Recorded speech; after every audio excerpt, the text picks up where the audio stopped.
구원의 도리 11번째, 그리스도의 죽음과 부활이 주는 효력 2번째, 오늘은 의인이 된다 하는 점을 생각하겠습니다. 우리는 칭의가 더 익숙하죠. 소명, 중생, 회심, 칭의, 성화, 이렇게 단계적으로 생각하는 것은 옳지 않습니다. 우리가 의롭다 하심을 얻었으면 완전한 의인이 되어버린 것은 아니죠. 아직도 우리 안에는 죄가 있고 죄를 따라서 움직입니다. 그래서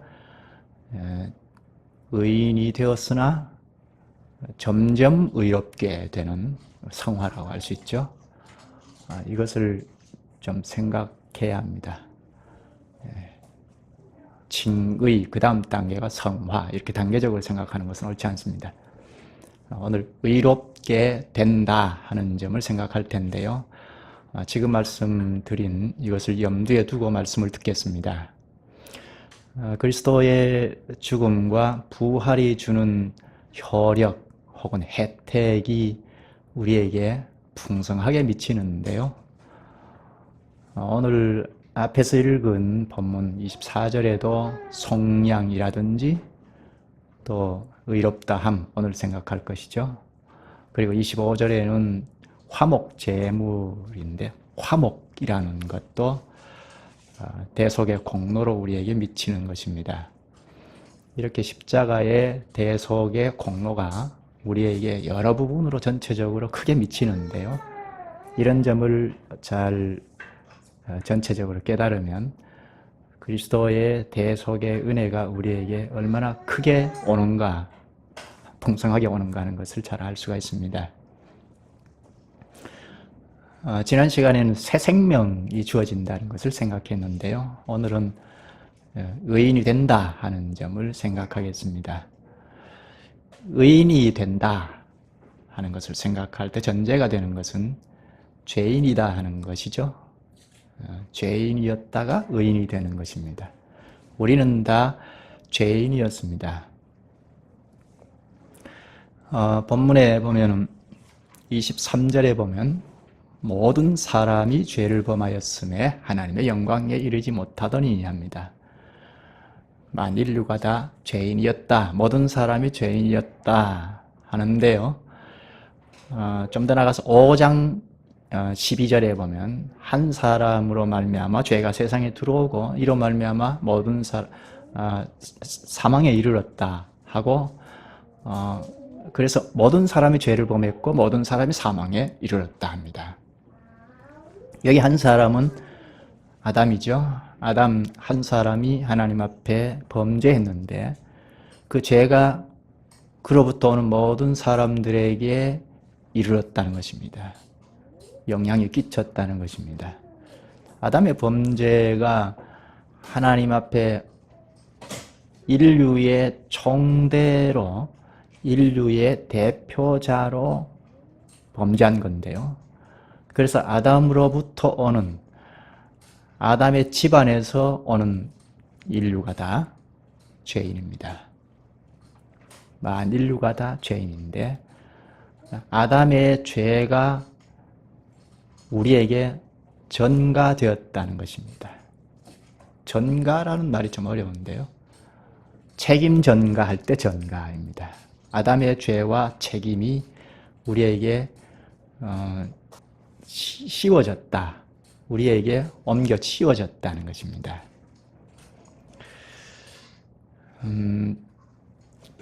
아담 한 사람의 죄가 어떻게 우리에게 둘러 씌워졌느냐, 이 문제는 처음 시작할 때 1강, 2강에서 반복해서 생각했지 않습니까? 그 대표의 원리인데요. 오늘 말씀도 쭉 이어서 잘 들으면 우리가 아담의 죄로 말미암아 우리도 죄인이 되었고 그리고 그리스도로 말미암아 의인이 되었다는 것도 잘 알 수 있습니다. 아담의 죄에 연루되어서 아담의 죄가 우리에게 전가되어서 우리가 죄인입니다. 하나님 나라에서 쫓겨났고 이제 하나님 나라에 들어갈 수 없습니다. 죄악이 범람하는 이 세상에서 살 수밖에 없습니다.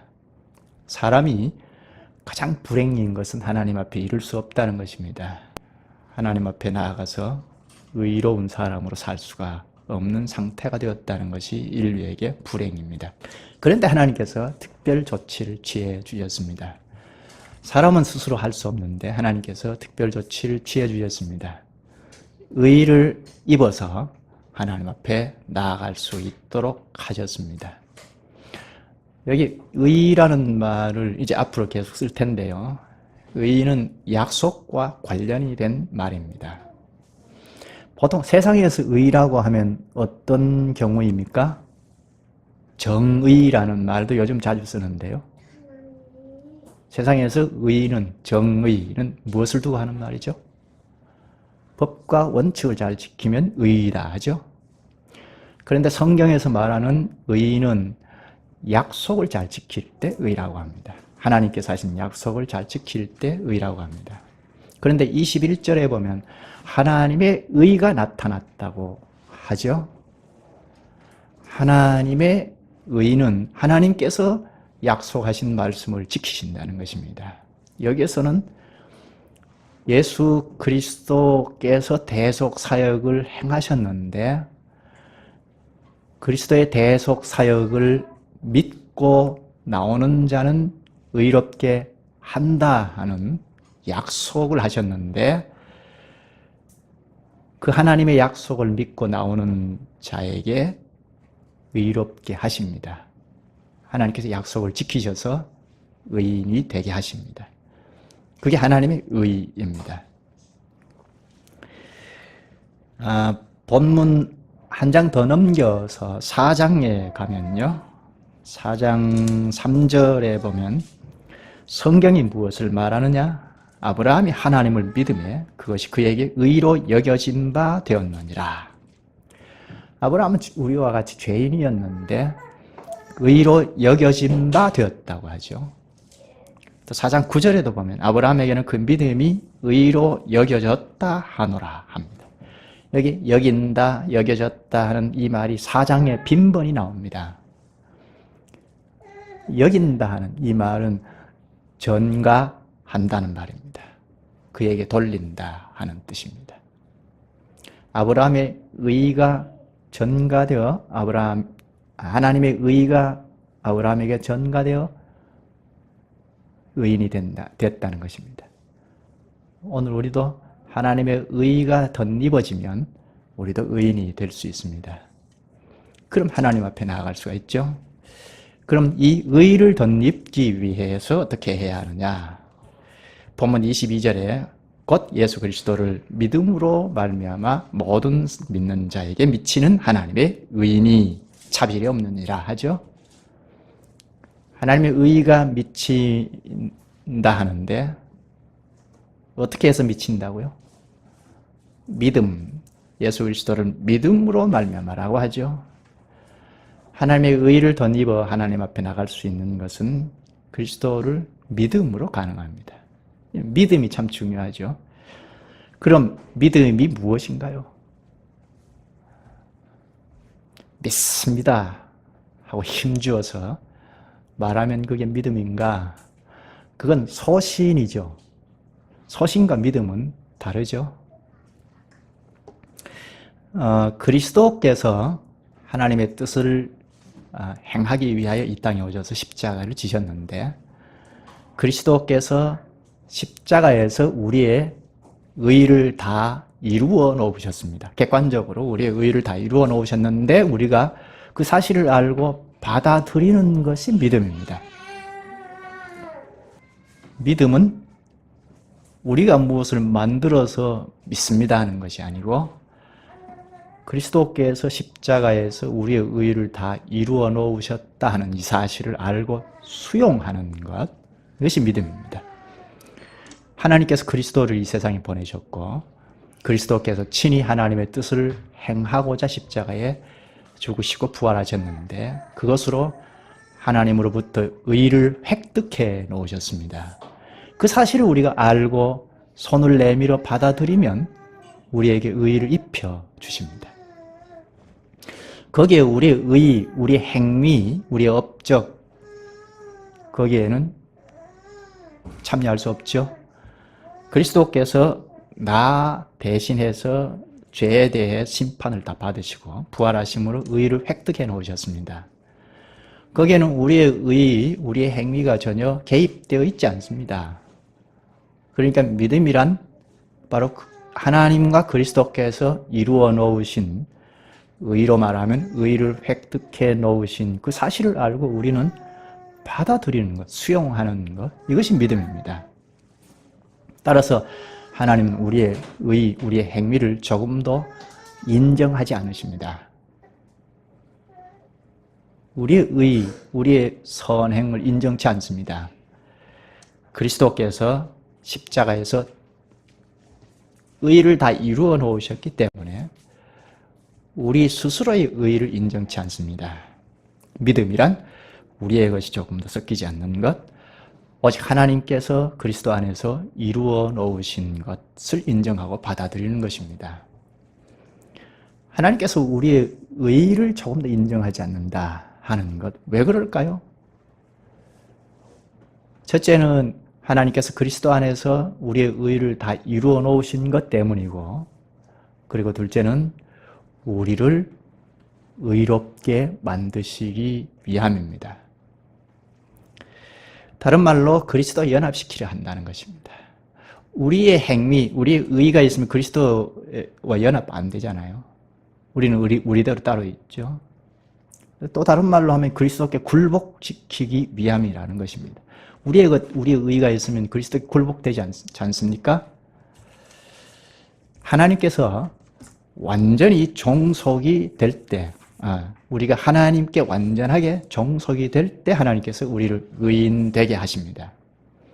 그래서 우리가 그리스도를 믿고 세례를 받을 때 그 고백을 하지 않습니까? 우리는 이제는 내 뜻대로 살지 않겠다고, 그리스도를 우리의 주로, 우리는 그저 종으로 순종하고 살겠다는 그 고백을 할 때 세례를 받고 그리스도와 연합의 세례를 주고받지 않습니까?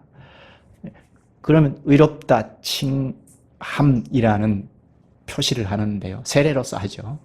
그럼 끝인가요? 너는 의롭다 하면 끝이 아니죠. 앞에서 성화와 단계적으로 생각하면 안 된다고 했는데요.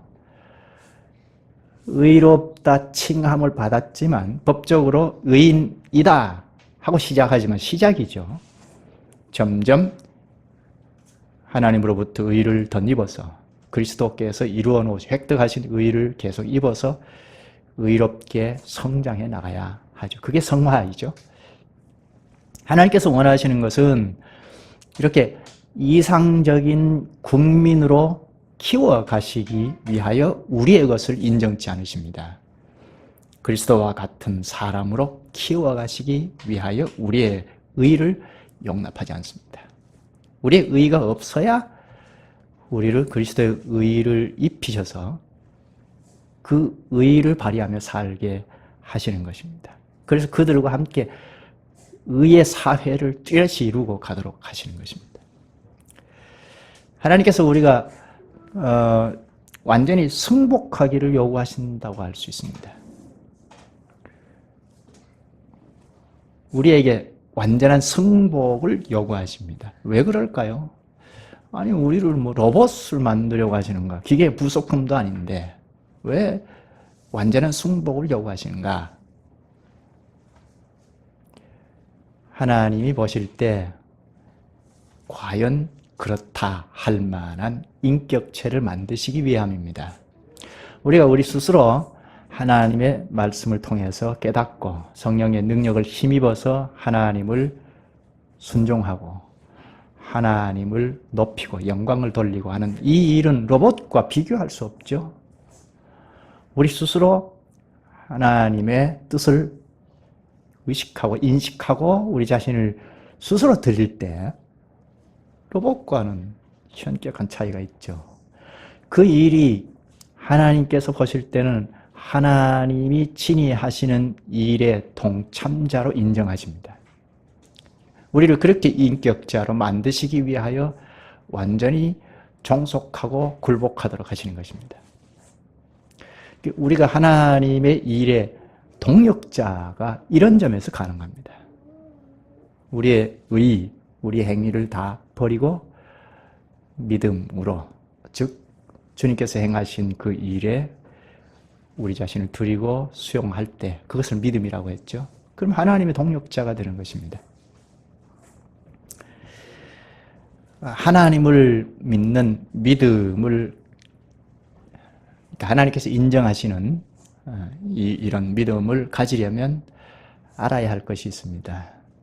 그저 소신만 가지면 되는 것이 아니고 알고 있어야 할 것, 혹은 믿고 있어야 할 것이 있습니다. 첫째는 아담의 죄가 우리에게 전가되어 나도 죄인이다 하는 사실을 알아야 합니다. 죄인임을 인정하는 자가 그리스도를 믿죠. 죄인임을 인정하는 자가 하나님께서 베푸신 사죄의 은혜를 받을 수 있습니다. 한 곳 찾아보시죠. 요한일서입니다. 요한일서 1장입니다.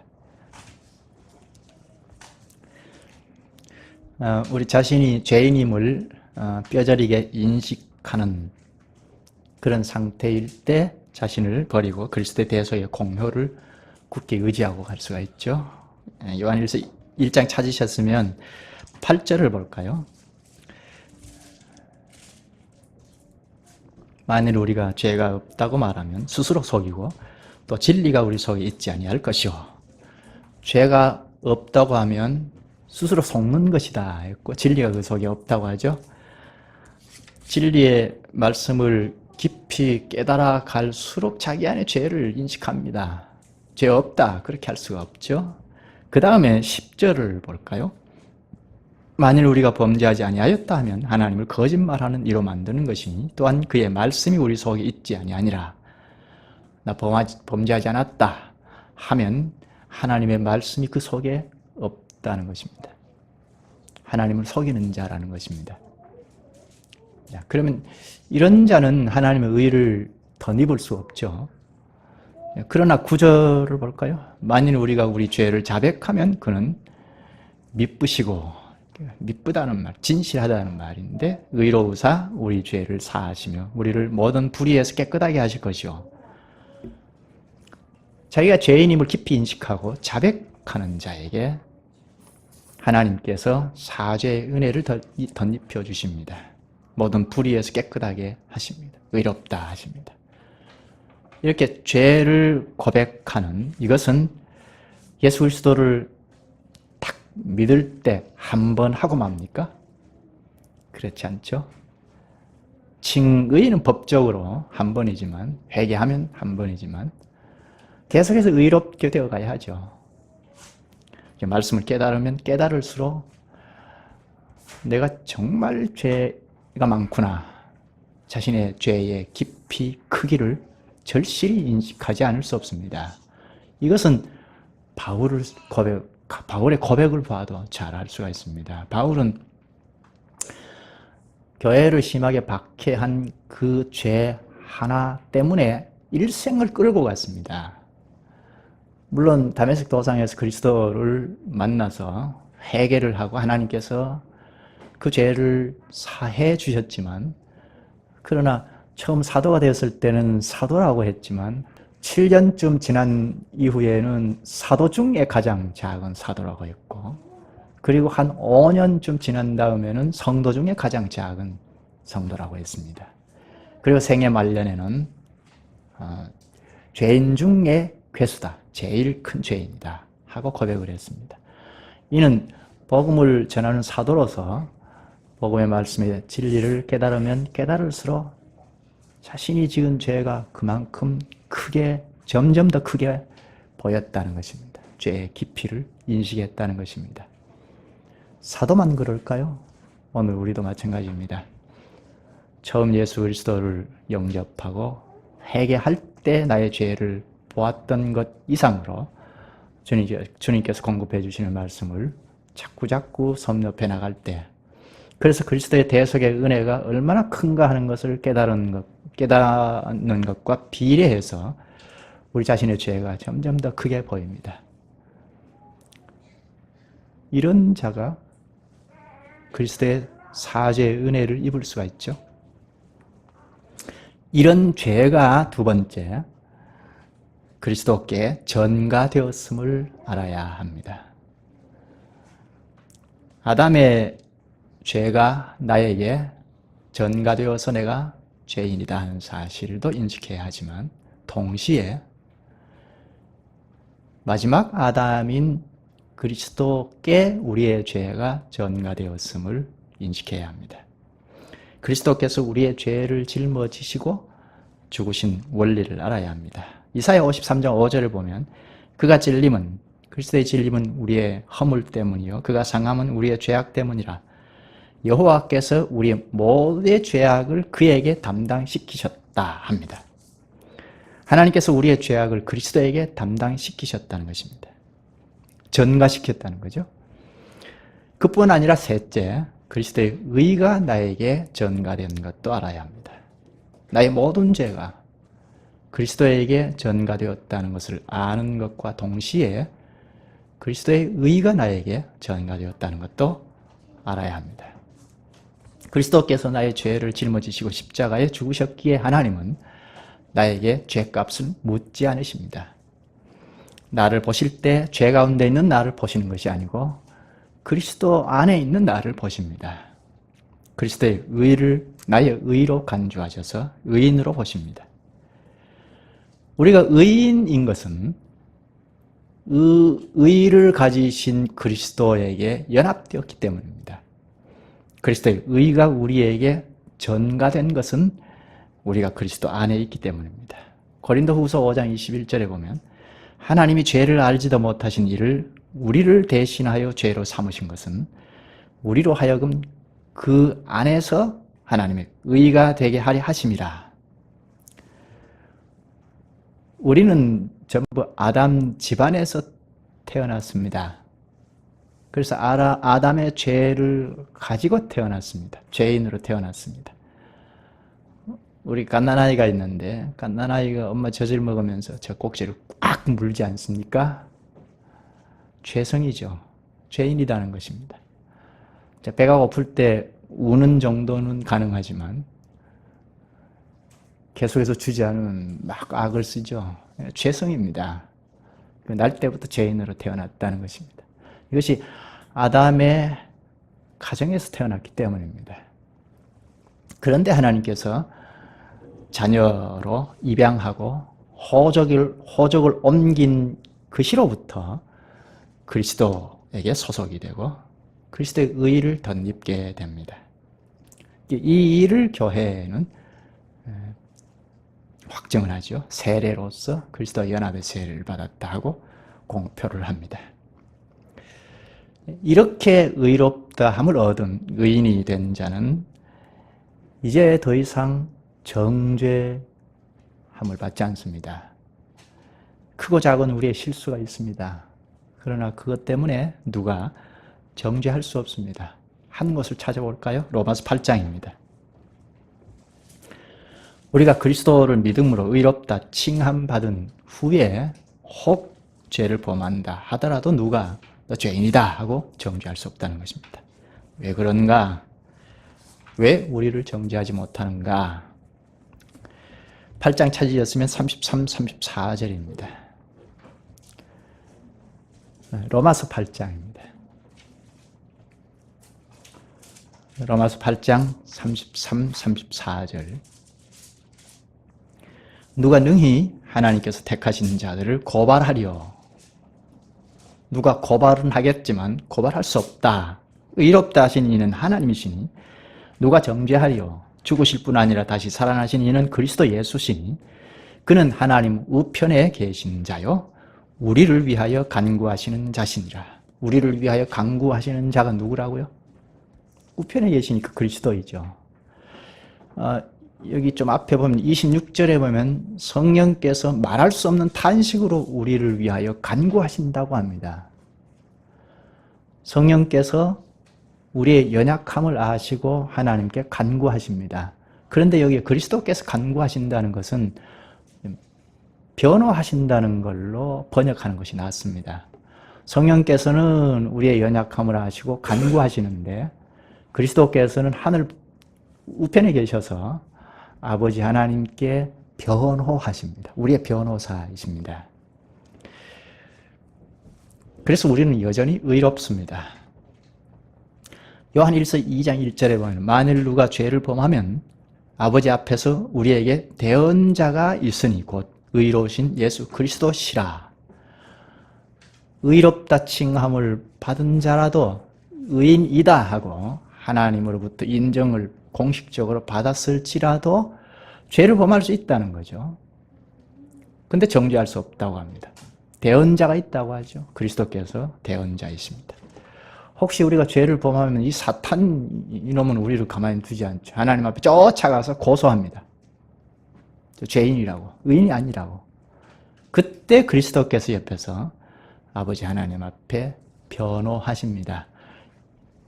2000년 전이죠. 2000년 전에 십자가에서 저자를 위해서 내가 대속했다 하고 하나님 앞에 변호합니다. 그래서 하나님께서 그 그리스도를 보시고 우리를 정죄하지 않으십니다. 그리스도 안에서 받은 의롭다, 함칭, 의는 이렇게 바꿔지지 않습니다. 영원한 효력을 갖습니다. 취소되지 않습니다. 변경되지 않습니다. 그렇다면 우리가 한 가지 의문이 듭니다. 의롭다, 함을 받은 자인데 자기 마음대로 사는 사람이 있지 않습니까? 이를 우리가 어떻게 봐야 하는가?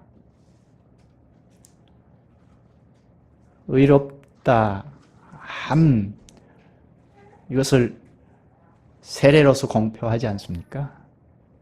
그런데 세례를 받은 사람이 자기 마음대로 살지 않습니까? 세례의 실질을 다 잃어버리고 불신자같이 사는 사람이 있습니다. 이를 우리가 어떻게 해석해야 하는가? 지난 시간에도 생각했는데요. 일시신앙이 있다는 것입니다. 일시적으로 신앙을 드러냈을 때 교회는 아니다 할 수 없죠. 말씀을 기쁘게 받고 나오는 자들을 거부하지 않죠. 그래서 세례로서 공표를 하기는 합니다. 그러나 나중에 보니까 불신자같이 삽니다. 그런 사람들은 본래 의롭다 칭함을 받은 사람이 아니었다 하는 것을 드러내는 것입니다. 하나님께서 의롭다 칭하신 사람이면 하나님께서 의롭다 칭하신 사람이면 열매가 있습니다. 예수님께서도 말씀하셨죠. 열매를 보면 나무를 안다고 하셨습니다. 설교를 시작할 때 칭의와 성화 이것을 단계적으로 생각하는 것은 옳지 않다고 했는데요. 하나님이 의인이다 하신 것은 어제뿐 아니라 오늘도 의인이었다는 것이 증명이 됩니다. 열매가 있다는 것입니다. 의인이 되었으면 첫째 열매가 있다는 것입니다. 취소될 수 없는 그리스도의 의를 덧입어 의인이 된 자는 과연 의롭다 할 만한 삶의 자태를 나타냅니다. 물론 처음 시작한 사람이 대단히 나타내지는 않지만 그러나 의의 발휘를 합니다. 생명의 근원이신 그리스도께 뿌리를 두고 그리스도인으로 사는 삶의 자태가 있습니다. 절대로 취소되지 않는 영원한 의를 덧입은 사람답게 의의 생활을 합니다. 과거에 죄인처럼 그렇게 부끄럽게 살지 않습니다. 물론 실수할 수 있습니다. 죄를 지을 수 있습니다. 그러나 그리스도 밖으로 나가지는 않습니다. 취소될 수 없는 생명을 그리스도께로부터 받은 자는 그리스도의 생명, 의의 뿌리를 두고 삽니다. 그래서 점점 그리스도의 의를 발휘하게 됩니다. 그래서 자꾸 성장해 나갑니다. 의인이 되었으면 둘째, 의를 발휘하게 되는데 이것은 개별적으로 혼자 그러는 것이 아닙니다. 의를 발휘하는 자들과 같이 발휘합니다. 그리스도의 의의 뿌리를 두고 삽니다. 현실적으로는 그리스도의 교회에 뿌리를 두고 산다는 것입니다. 그래서 교회는 의인 공동체입니다. 여전히 우리는 불합리한 것이 있습니다. 우리 안에 죄가 꿈틀거립니다. 그러나 머리이신 의로우신 그리스도에게 접붙여진 연합체이면 교회는 의인 공동체입니다. 우리가 교회에 매여서 산다는 것은 바로 그리스도의 의의 뿌리를 두고 있기 때문입니다. 만약 그리스도의 교회에 적을 두지 않고 개체로 살면 어떻게 될까요? 의로운 생활을 하기는커녕 오히려 마귀의 휘하에 다시 들어가서 살게 되는 꼴이 됩니다. 하나님께서 의인을 삼은 우리를 그리스도의 몸에 붙여서 지체로 살게 하셨습니다. 그런데 오늘날 그렇지 않은 의인이 참 많죠.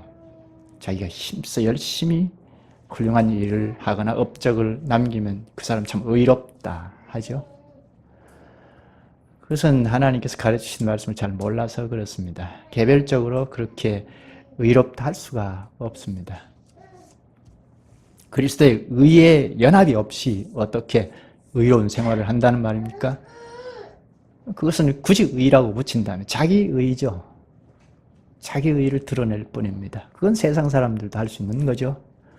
의인으로 살려면 그리스도를 머리로 한 교회에 참여하여 분자로 살아야 합니다. 교회의 지체로 살아야 하나님께서 인정하시는 의의 삶을 살 수가 있습니다. 하나님께서 우리를 구원하실 때 천당으로 바로 데려가 버리지 않으시고 그리스도의 몸을 여기에 두시고 이 몸체 지체로 참여하게 하셨습니다. 그래서 의로우신 그리스도에게 의를 공급을 받아서 의의 생활을 하게 하셨습니다. 따라서 교회는 처음부터 그리스도의 몸에 뿌리를 두고 살게 되어 있습니다. 참교회에 참여하여 그리스도의 몸을 힘써 지지하고 서서 가는 가운데 이것저것을 할 수 있습니다. 특히 불의가 난무한 이 세상 앞에 의를 자꾸 보급해 가는 교회가 됩니다. 사람이 이 땅에 왔을 때는 본의가 있습니다. 그냥 슬쩍 왔다가 가는 것이 아니고 본래 의도하신 바가 있는데 하나님께서 우리를 본래 의도하심을 따라서 보내주셨고 목표가 있습니다. 그것은 그리스도의 의를 힘입어서 나오는 생활을 하도록 보내신 것입니다. 이 의는 이 세상의 정의와 차원이 다르죠. 모든 지체들이 그리스도의 의에 접촉이 돼서 의를 발휘할 때 교회 머리이신 그리스도의 영광은 물론이고 그 영광에 참여한 교회도 영광입니다. 바울이 고백을 했습니다. 사도의 영광은 교회라고. 데살로니가전서 2장 19, 20절에 말합니다. 우리의 소망이나 기쁨이나 자랑의 면류관이 무엇이냐? 그가 강림하실 때 우리 주 예수 앞에 너희가 아니냐? 너희는 우리의 영광이요 기쁨이니라. 여기 너희는 데살로니가 교인들 말합니다. 데살로니가 교회가 바울의 영광이었다고 합니다. 우리의 영광은 무엇인가요? 교회의 최초 주자인 사도의 영광이 교회라면 우리도 마찬가지죠. 우리의 영광도 교회입니다. 교회가 의를 발휘하고 나갈 때 이 세상 앞에 그 잠시 있다가 사라져버린 정의와는 비교할 수 없는 그리스도의 의를 보급해 나갈 때 그런 교회를 가진 우리의 영광입니다. 기도하시죠.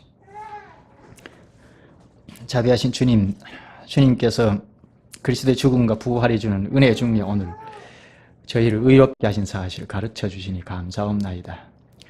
저희는 이 세상에서 죄의 영향 하에서 때때로 좌절하고 힘을 잃기도 하는데 주께서 그리스도의 의에 연결된 저희를 일깨우셔서 아담의 죄를 전가받아 죄인인 것을 절실히 인식하고 동시에 저희 죄를 십자가에서 그리스도께서 전부 심판받아 없어져 버렸음을 확실히 인식하고 또한 그리스도의 의에 뿌리를 두게 하신 주님의 크신 은혜를 넉넉히 누릴 수 있게 하여 주시옵소서.